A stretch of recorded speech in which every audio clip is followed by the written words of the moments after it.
Hola chicos, ¿qué tal? El día de hoy vamos a continuar con nuestras clases virtuales de biología. El día de hoy vamos a ver lo que es nutrición celular.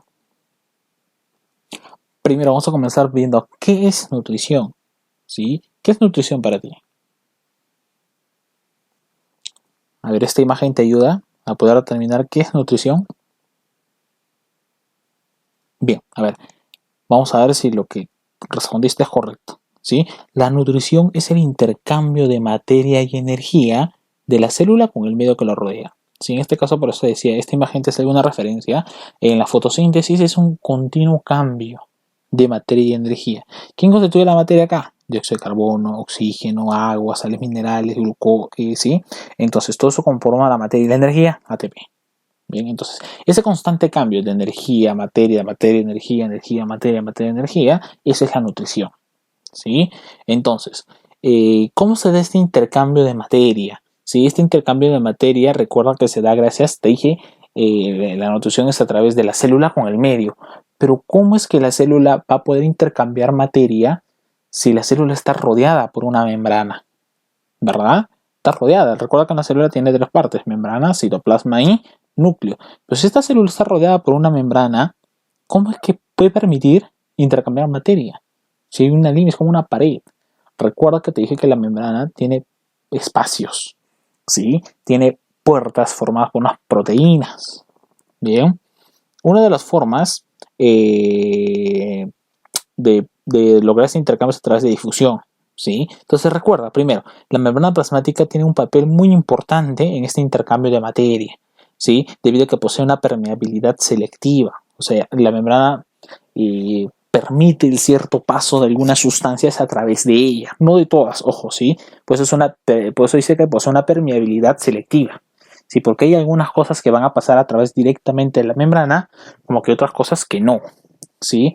Y también va a permitir expulsar, ¿verdad?, los productos de desecho. Este papel de la membrana se lleva a cabo a través de difusión, puede ser transporte mediante proteínas y transporte mediante vesículas. Vamos a comenzar viendo lo que es la difusión. Tú observas acá una imagen, ¿sí? ¿Qué es lo que ves? Esas bolitas de color roja vienen a representar lo que es la membrana, ¿sí?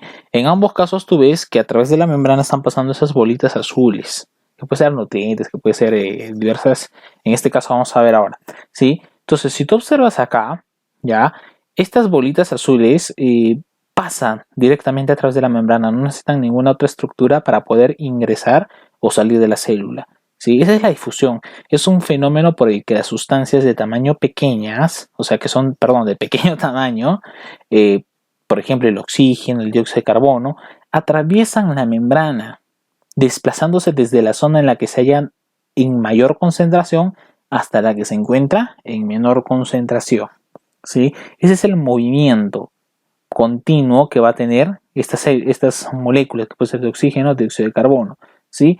¿Hasta qué punto pasa de mayor a menor concentración? Hasta que estén igualadas las concentraciones, ¿sí? Esa es la difusión. Entonces, volvemos a retomar un poco, que la difusión es el paso a través de la membrana celular, ¿sí? Desde un lugar donde hay una mayor concentración hacia un lugar donde hay menor concentración. De cualquier tipo de sustancia, no. De sustancias pequeñas, ¿sí? Sustancias pequeñas. Por ejemplo, el oxígeno, el dióxido de carbono. Bien, esa es la difusión. Ahora, cuando estas sustancias son muy grandes que no pueden pasar a través de la membrana celular, van a utilizar unas proteínas, ¿sí? Ahí hablamos de un transporte mediante proteínas. Entonces decía que cuando las sustancias son de mayor tamaño, como por ejemplo la glucosa, o tienen carga, por ejemplo algunos iones, son transportadas por proteínas de membrana, unas proteínas que llevan a cabo el transporte facilitado. Sí, porque van a facilitar el ingreso de estas sustancias desde la zona, de la misma forma que el ejemplo anterior, desde la zona más concentrada a la zona menos concentrada o más diluida, ¿sí? Algunas que son llamadas, por ejemplo, bombas, que realizan el transporte al revés, desde la zona de menor concentración hacia las zonas de mayor concentración. Proceso que lógicamente va a requerir energía, porque están yendo en contra de la concentración, del gradiente de concentración, ¿sí? Cuando hablamos de un gradiente, a favor del gradiente de concentración, cuando está yendo de una zona de mayor concentración a menor concentración. En contra del gradiente de concentración es al revés, de una zona de menor concentración a una zona de mayor concentración. Entonces, a ver si comprendemos. Recordemos, la difusión es el paso de sustancias a través de la membrana celular, pero el requisito para que esta sustancia pase a través de la membrana celular es que tiene que ser de un tamaño pequeño, ¿sí? Por ejemplo, oxígeno y dióxido de carbono. Bien, pero cuando esta molécula o esta sustancia ya es muy grande que no puede pasar a través de la membrana celular, ¿puede ingresar aún adentro de la célula? Sí, mediante unas proteínas que se encuentran incrustadas en la membrana celular, ¿sí? Entonces, puede ser a través de unos canales, como vemos acá, un canal proteico o proteínas transportadoras, o en otros casos vemos que también pueden ser transportadas a través de las bombas, pero en el caso de las bombas va en contra del gradiente de concentración, es decir, de una zona de menor concentración a una zona de mayor concentración. Entonces, cuando ya usan estas proteínas, hablamos de una difusión facilitada, porque hay proteínas que van a facilitar el ingreso de estas sustancias. Otra forma en la que puede ingresar ya cuando estas moléculas son muy grandes, quizás ya son demasiado grandes como para poder atravesar estas proteínas, ¿sí? Van a utilizar unas vesículas, ¿sí? Entonces estas partículas muy grandes se van a transportar al interior de la célula mediante vesículas que se desprenden de la membrana. Este proceso se denomina endocitosis. La expulsión de productos de desecho se lleva a cabo por fusión de una vesícula con la membrana, proceso que se le conoce como exocitosis. Entonces, como te decía, cuando esta sustancia es demasiado grande, como vemos acá en esta bolita verde, cuando quiere ingresar, se va a fusionar, ¿sí? Se va a formar una membrana. Esta membrana se le va a llamar vesícula, y cuando se quiere expulsar los desechos, igual se fusiona con la membrana, esta vesícula, y se elimina el desecho. Sí, entonces acá hablamos con un transporte en masa, cuando hay algo grande. Sí, entonces acá hablamos de dos procesos: la endocitosis, que es el ingreso de las sustancias, y la exocitosis, que es la salida de la sustancia. Bien. Como te decía, hay dos procesos: endocitosis y exocitosis, ¿sí? Esto generalmente es cuando ingresan proteínas de gran tamaño, por ejemplo algunas bacterias, donde se van a formar sacos membranosos llamados vesículas, pero para la formación de estas vesículas justamente se necesita, ¿qué cosa? Energía. Bien, entonces, esos son los dos procesos. Bien, ahora te dije que había no solamente un intercambio de materia, y hemos visto hasta ahorita lo que es el intercambio de materia, ¿verdad? Algunas partículas, algunas sustancias. Entonces, pero también dijimos que era intercambio de materia y energía. Cuando hablamos del intercambio de energía, las sustancias que transportadas al interior de las células son transformadas mediante la digestión intracelular para que sean incorporadas como materia propia o para obtener energía a partir de ellas, en una serie de reacciones que van a constituir todo lo que es el metabolismo de la célula, ¿sí? Este puede ser de dos tipos: anabolismo y el catabolismo. Cuando hablamos de anabolismo, el anabolismo consiste en la transformación de moléculas sencillas en complejas. Como sabes acá, tengo moléculas sencillas sueltas y cada una está solita por su lado, y estas se van a transformar en una molécula compleja. Pero ¿qué es lo que vemos acá?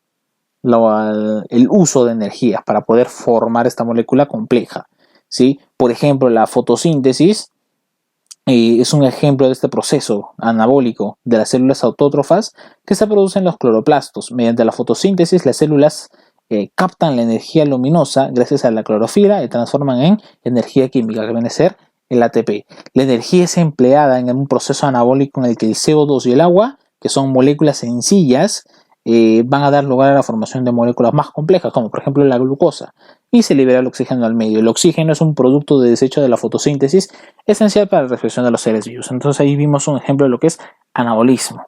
En el caso del catabolismo viene a ser lo contrario: es la degradación de moléculas complejas mediante su fragmentación en otras más sencillas, pero en este caso la energía es libera energía. Este proceso libera energía que la célula emplea, por ejemplo, durante el anabolismo para producir movimiento celular. La respiración celular es un tipo de catabolismo. Entonces, esa es la diferencia y esa es la forma como se da el intercambio de energía, ¿sí? O, por ejemplo, la glucosa, que es el principal compuesto utilizado por las células en la respiración aerobia. Este proceso catabólico tiene lugar en gran parte dentro de las mitocondrias. Mientras se produce la glucosa se oxida, se transforma en CO2 y agua y se desprende energía. Bien. Entonces, eso es respecto a la nutrición celular. Recuerda que nutrición no es solamente alimentarse, comer, eso no es nutrición. Nutrición hemos visto que es el intercambio de materia y energía con el medio que lo rodea. ¿De quién? De la célula. ¿Sí? Entonces, recuerda que para el intercambio de materia puede haber de dos formas. ¿Sí? De tres. ¿Verdad? Uno puede ser a través de la membrana, otro puede ser gracias a proteínas y otro a través de vesículas. ¿Sí? Cuando hablamos de a través de la membrana, hablamos, ¿cómo se llama ese tipo de transporte? Difusión, ¿verdad? Recuerda por qué. Porque estas sustancias van a pasar a través directamente de la membrana porque son de tamaños, son de pequeño tamaño, ¿sí? Son pequeñísimas. Por eso pasan a través de la membrana sin ningún inconveniente. ¿Sí? En este caso va a favor o en contra del gradiente de concentración, ¿te acuerdas? A favor del gradiente de concentración. ¿Por qué? Porque va de una zona de mayor concentración a una zona de menor concentración, exacto. En el caso de cuando utilizan proteínas, recuerda, ¿por qué utilizan proteínas? Porque son sustancias un poco más grandes, que no pasan a través de la membrana. Entonces, por eso usan las proteínas, que pueden ser canales o pueden ser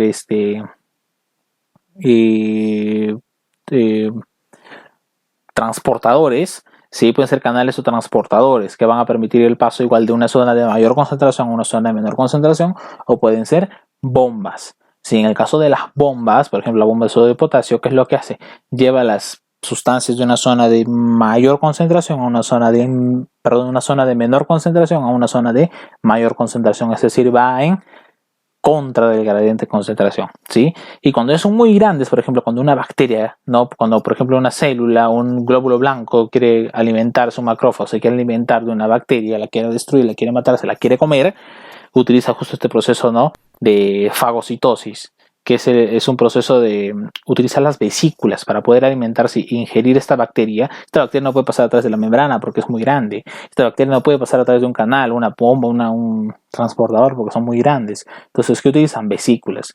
Entonces, ese proceso pasa por endocitosis, llamado fagocitosis en el caso de macrófagos, y lo elimina a través de la exocitosis. ¿Sí? Y en el caso del intercambio de energía hablamos de anabolismo y catabolismo. Anabolismo cuando a través de unas moléculas sencillas se forman unas moléculas más complejas gastando energía, y el catabolismo donde una molécula compleja se degrada en moléculas más sencillas liberando energía. Bien, espero que hayas podido comprender todo. No te olvides completar tu tarea, tu material de clase. Recuerda que las páginas iguales estoy subiendo en el aula virtual. ¿Sí? Así que eso es todo por hoy. Nos vemos en el siguiente video.